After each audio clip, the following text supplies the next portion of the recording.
우리가 하나님께 영광을 돌리지 못하는 이유는 무엇일까요? 하나님을 영화롭게 해드리기 위해 존재해야 한다는 것을 알고 있으면서 왜 하나님을 영화롭게 해드리지 못하는 걸까요? 한 번이라도 진지하게 생각해 보신 적이 있으십니까? 없으면 이 시간에 잠시 생각해 보십시오. 이유는 은혜를 받을 수 없었기 때문입니다. 은혜를 받았다면 영광을 돌릴 수 있었을 것입니다. 당연한 일이고 자연스러운 일이었을 것입니다.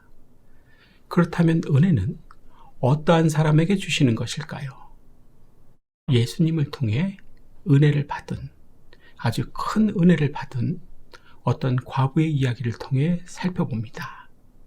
그 이야기가 본문이죠. 먼저 11절부터 13절입니다. 누가복음 7장 11절에서 13절. 그 후에 예수께서 나인이란 성으로 가실새 제자와 많은 무리가 동행하더니 성문에 가까이 이르실 때 사람들이 한 죽은 자를 메고 나오니 이는 한 어머니의 독자요 그의 어머니는 과부라. 그 성에 많은 사람도 그와 함께 나오거늘 주께서 과부를 보시고 불쌍히 여기사 울지 말라 하시고. 그 후란 조금 있다가 살펴볼 백부장의 종을 낫게 하신 그 후를 말합니다.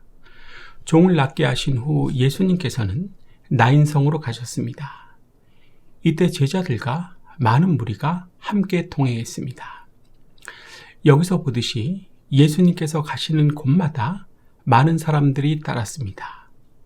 이유는 예수님 안에서 필요를 채워주는 하나님의 역사가 있었기 때문입니다. 예수님 안에 용서가 있고 치료가 있고 축복이 있고 천국이 있었기 때문에 예수님을 따랐던 것입니다. 이렇게 예수님께서는 기쁨에 차 있는 무리와 함께 나인성으로 들어가시는 중에 장례 행렬을 만나게 되었습니다.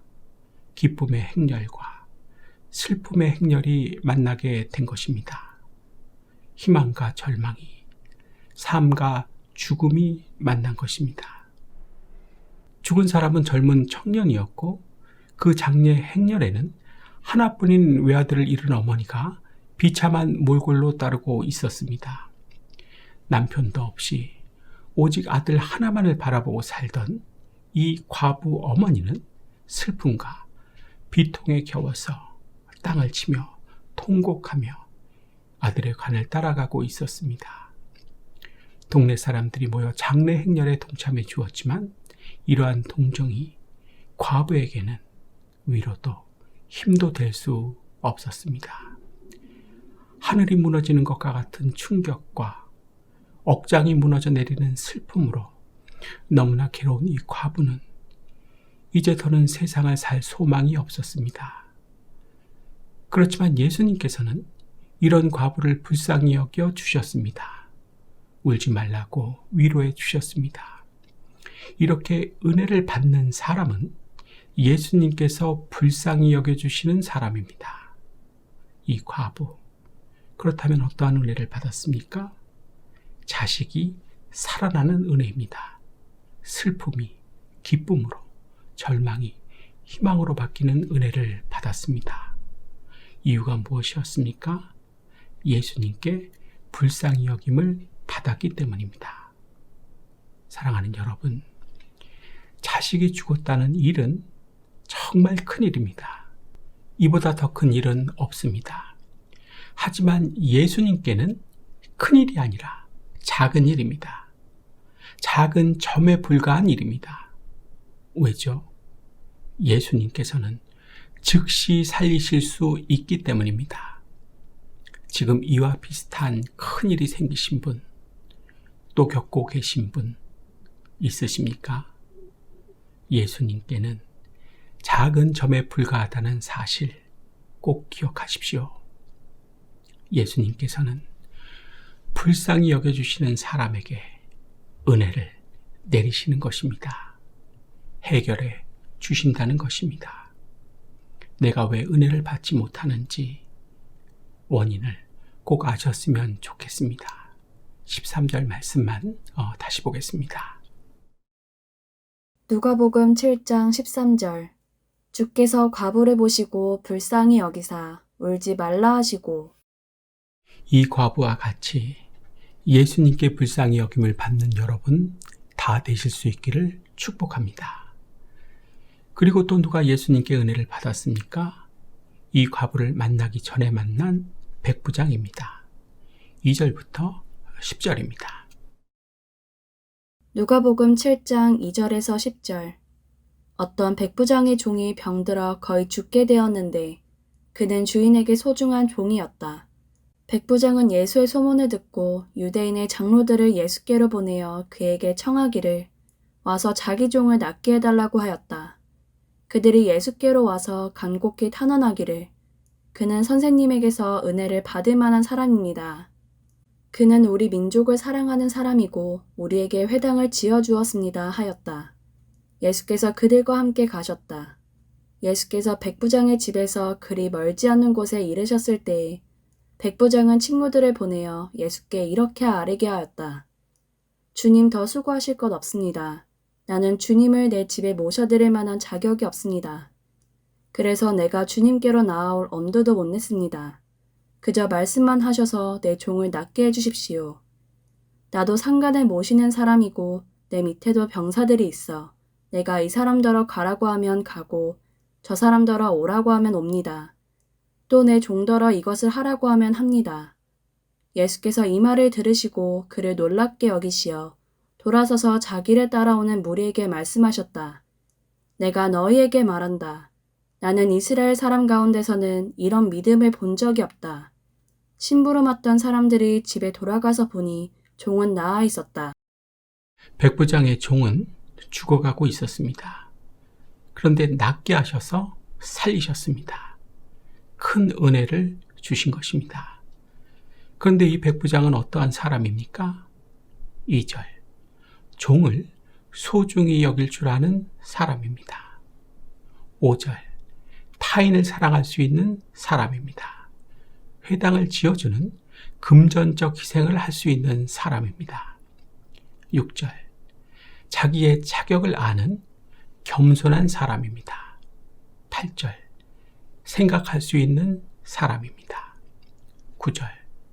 그래서 그렇기 때문에 도와주고 싶은 믿음이 있는 사람입니다. 따라해 볼까요? 예수님께서는 천한 자를 소중히 여길 줄 아는 사람, 타인을 사랑할 수 있는 사람, 금전적 희생을 할 수 있는 사람, 자기의 자격을 아는 겸손한 사람, 생각할 수 있는 사람, 도와주고 싶은 믿음이 있는 사람에게 은혜를 베풀어 주신다. 나보다 좀 낮은 자는 무시하십니까? 자신은 지독스럽게 사랑하지만 누군가는 미워하십니까? 헌금이 아까우십니까? 싫으십니까? 주제 파악이 안 돼 교만하십니까? 깊이 있게 생각하는 것은 알 수가 없습니까? 최종적으로는 믿음이 없습니까? 답해 보십시오. 내가 은혜를 못 받는다면 못 받는 이유가 있는 것입니다. 또 받으면 받는 이유가 분명하게 있는 것입니다. 은혜를 받을 수 있는 여러분 다 되실 수 있기를 축복합니다. 은혜를 받기 위해서는 이 과부와 같이 되셔야 하고 백부장과 같이 되셔야 은혜를 받는 것입니다. 그냥 교회 다닌다고 받는 것이 아닙니다. 이들과 같이 돼야 받는다는 것입니다. 내가 할 수 없는 큰 일은 은혜를 주시면 해결됩니다. 믿으시기 바랍니다. 다시 본문으로 돌아가서 14절, 15절 말씀 보겠습니다. 누가복음 7장 14절에서 15절. 가까이 가서 그 관에 손을 대시니 맹자들이 서는지라. 예수께서 이르시되 청년아 내가 내게 말하노니 일어나라 하시매 죽었던 자가 일어나 앉고 말도 하거늘 예수께서 그를 어머니에게 주시니 예수님께서는 행렬을 중지시키시고 죽은 청년을 향해 말씀하셨습니다. 청년아 일어나라. 그러자 놀랍게도 죽은 청년이 벌떡 일어나 앉았습니다. 그리고는 마치 아무 일 없었다는 듯이 말을 하는 것이었습니다. 예수님께서는 다시 살아난 청년을 과부에게 주셨습니다. 의지할 데 없고 경제적 능력도 없는 과부에게 죽은 아들을 다시 살려준 것만큼 값진 선물은 없을 것입니다. 그 어떠한 것으로도 위로를 받을 수 없는 절망적인 처지에 있던 과부는 예수님을 만남으로 일생일대의 위로와 희망을 선물로 받은 것입니다. 어떤 사람이었기에 이렇게 큰 은혜를 받은 것입니까? 예수님께 불쌍히 여김을 받은 사람입니다. 아무나가 아닙니다. 예전에 한번 말씀드린 기억이 있는데요. 어머니는 빌딩에서 청소를 하십니다. 화장실을 치우고 씹다 버린 껌을 떼냅니다. 그런데 아들은 이런 어머니에게 비싼 아이폰을 사달라고 합니다. 부잣집 아들처럼 보이고 싶은 것입니다. 더 비참하지요? 더 창피하잖아요. 그런데도 그렇게 하는 것입니다. 안 사주면 가출을 하겠다고 합니다. 주제 파악을 하고 살라는 어머니의 말에 화를 냅니다. 알바를 해서라도 비싼 아이폰을 꼭 삽니다. 내가 벌어서 내가 사는데 무슨 말을 하느냐고 대들기까지 합니다. 하고 싶은 대로 꼭 하는 것입니다. 이런 아들이 있을까 싶지만 진짜 있습니다. 이런 아들과 같은 사람도 예수님께서는 불쌍히 여겨주실까요? 사고 싶은 거 꼭 사야 하고 하고 싶은 거 꼭 해야 하는 사람을 불쌍히 여겨주실까요? 대답해 보십시오. 어림도 없을 것입니다. 근거가 무엇입니까? 요한 1서와 로마서입니다. 요한 1서부터 보겠습니다. 요한일서 2장 16절 이는 세상에 있는 모든 것이 육신의 정욕과 안목의 정욕과 이생의 자랑이니 다 아버지께로부터 온 것이 아니요 세상으로부터 온 것이라. 육신의 정욕과 안목의 정욕과 이생의 자랑으로 살아가는 사람이기 때문입니다. 즉 죄로 살아가는 사람이기 때문입니다. 로마서 8장입니다. 로마서 8장 7절 육신의 생각은 하나님과 원수가 되나니 이는 하나님의 법에 굴복하지 아니할 뿐 아니라 할 수도 없음이라. 하나님과 원수이기 때문입니다. 하나님과 원수가 되게 만드는 육신의 생각이 바로 사고 싶은 거 꼭 사야 하고 하고 싶은 거 꼭 해야 하는 것입니다. 뭐 특별한 게 아닙니다. 따라해 볼까요? 사고 싶은 것 꼭 사야 하고 하고 싶은 것 꼭 해야 하는 것이 바로 육신의 생각이다. 지금 이렇게 사는 분 있으십니까? 또 살아오신 분 있으십니까? 오늘 오셨습니까? 평생을 교회 다니셔도 불쌍히 여김은 받지 못할 것입니다. 이 과부와 같은 은혜는 주시지 않을 것입니다. 죄로 살아가는 사람이며 하나님의 원수이기 때문입니다. 하나님의 법에 굴복하지 아니할 뿐 아니라 할 수도 없기 때문입니다. 나에게 하시는 하나님의 음성으로 들으실 수 있기를 바랍니다. 그리고 하나님의 법에 말씀이 있지요. 굴복하는 것이 잘 안 되고 할 수도 없는 이유도 잘 아셨으면 좋겠습니다. 마지막 16절, 17절입니다. 누가복음 7장 16절에서 17절 모든 사람이 두려워하며 하나님께 영광을 돌려 이르되 큰 선지자가 우리 가운데 일어나셨다 하고 또 하나님께서 자기 백성을 돌보셨다 하더라. 예수께 대한 이 소문이 온 유대와 사방에 두루 퍼지니 죽은 청년이 다시 살아나자 함께 있던 모든 사람들이 놀라고 몹시 두려워했습니다. 일찍이 이러한 기적을 본 적이 없던 그들은 두려워 떨며 예수님을 큰 선지자로 여기며 이스라엘을 돌보시는 하나님께 영광을 돌렸습니다. 예수님을 하나님의 아들이신 약속의 메시아로 깨닫지는 못했지만 예수님께서 행하신 이 기적에 관한 소문은 사람들의 입에서 입으로 계속 전해져서 온 유대와 사방에 두루 퍼지게 되었습니다. 참 아름다운 말씀이죠. 그런데 우리는 여기에서 불편한 진실 하나를 정확하게 알아야 합니다. 16절 말씀만 다시 봅니다. 누가복음 7장 16절 모든 사람이 두려워하며 하나님께 영광을 돌려 이르되 큰 선지자가 우리 가운데 일어나셨다 하고 또 하나님께서 자기 백성을 돌보셨다 하더라. 하나님께서는 자기 백성을 돌보십니다.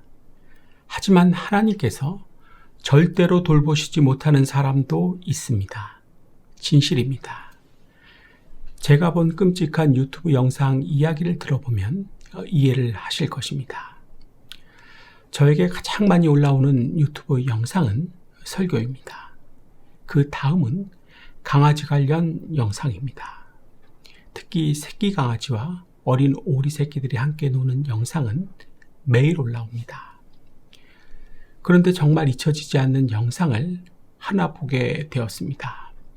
버려진 유기견에 관한 영상이었습니다.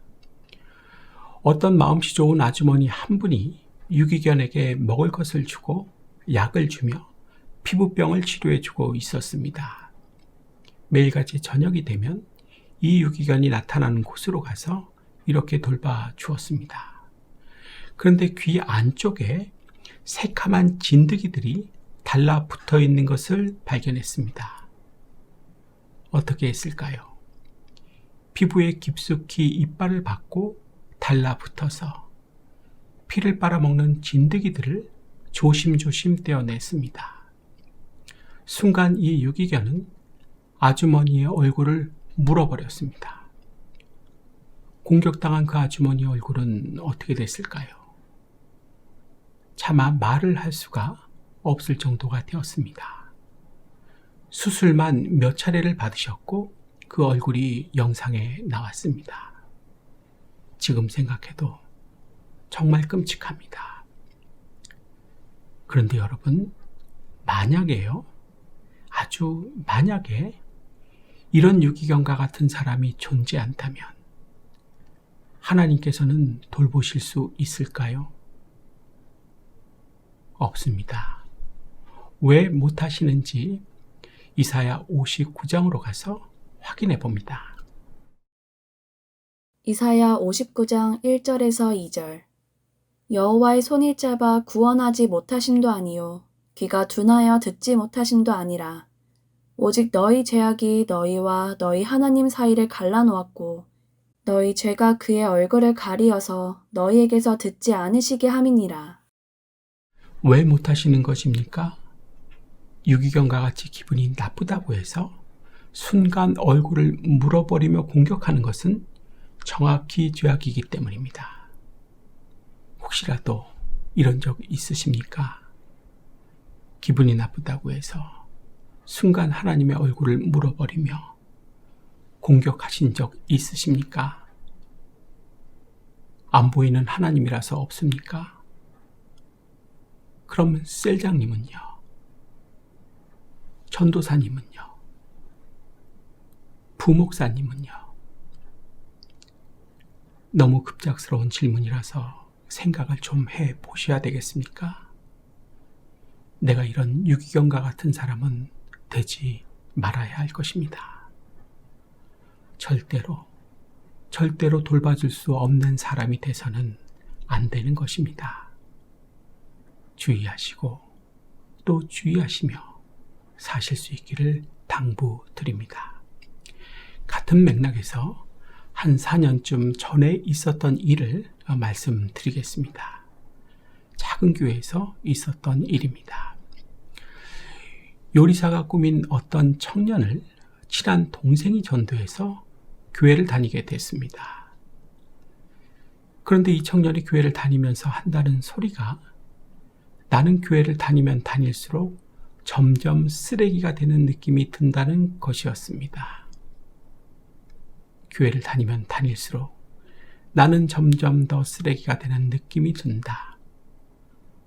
여러분들 중에도 이런 느낌이 드시는 분 있습니까?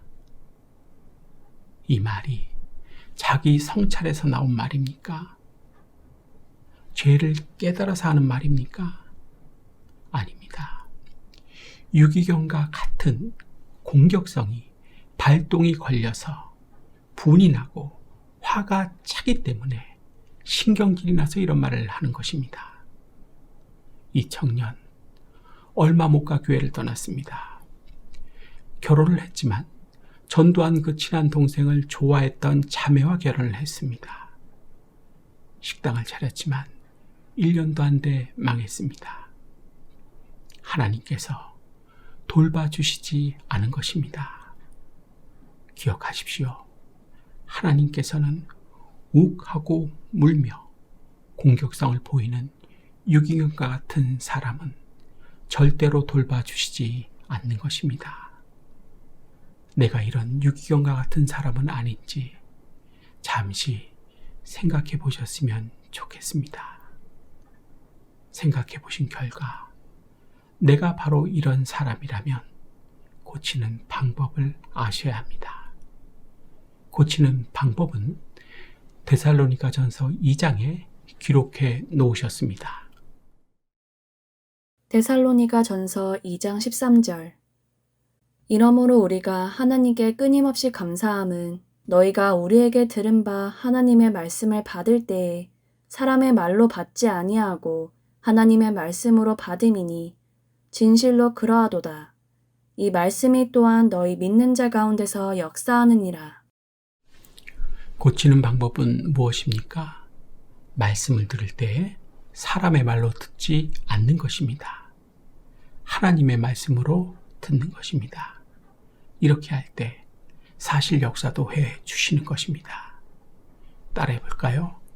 말씀을 들을 때 사람의 말로 들으면 안 된다. 하나님의 말씀으로 들어야 한다.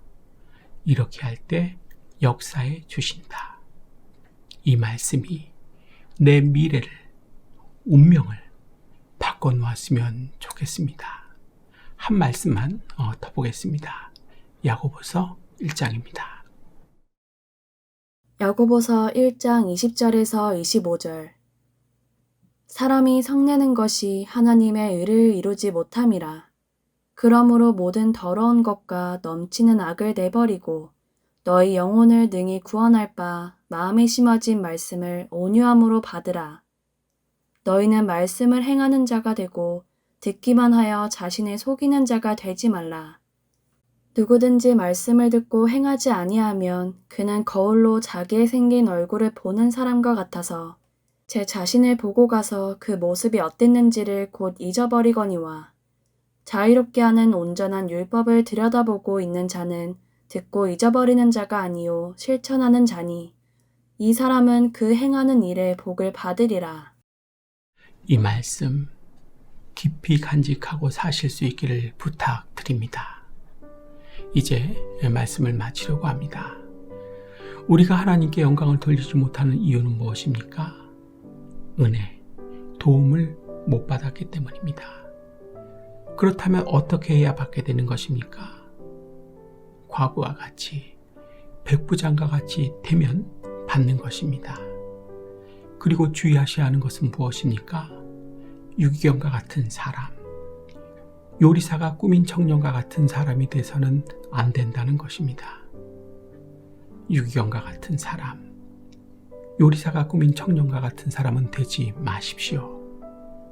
과부와 같은 사람, 백부장과 같은 사람이 되십시오. 될 수 있으니까 되라고 말씀해 주시는 것입니다.